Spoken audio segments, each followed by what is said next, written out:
BJPचं नाव कुठं तुम्ही ऐकलं आहे का? नाही. किंवा आता सर BJP ही पार्टी संपली आहे, मोदी ही पार्टी आली, त्याच्यामुळे सर राज ठाकरेंनी जे पाठिंबा दिला ते बरोबर दिला की मोदी पार्टीला पाठिंबा दिला, त्यांनी BJP पार्टीला पाठिंबा नाही दिला आहे.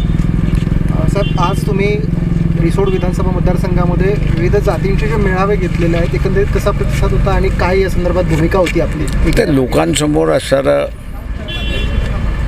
इथली परिस्थिती मांडणं हे माझं काम आहे उमेदवार म्हणून. ती परिस्थिती मी असताना मांडली. आता मतदारांनी ठरवायचं आहे 26 तारखेला काय करायचं ते, त्याच्यामुळे मतदार काय करेल हे मी काही सांगू शकत नाही.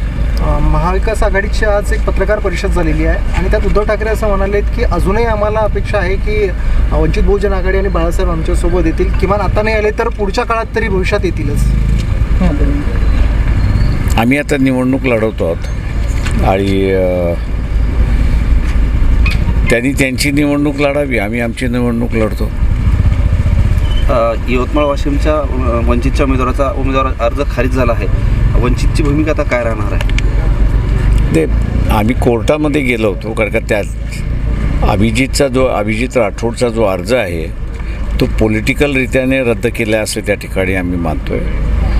स्क्रुटिनी दोनदा होत नाही, कोर्टाने सुद्धा ते ऑब्झर्वेशन केलं की हा एव्हिडन्सचा भाग आहे, म्हणून आम्ही त्याच्यामध्ये आत्ता इंटरफिअरन्स करत नाही. तर त्या ऑर्डरमध्येच म्हटले की इलेक्शन पिटिशन तुम्ही असताना दाखल करा. आजच त्याच्या असताना ऑर्डर आली आहे.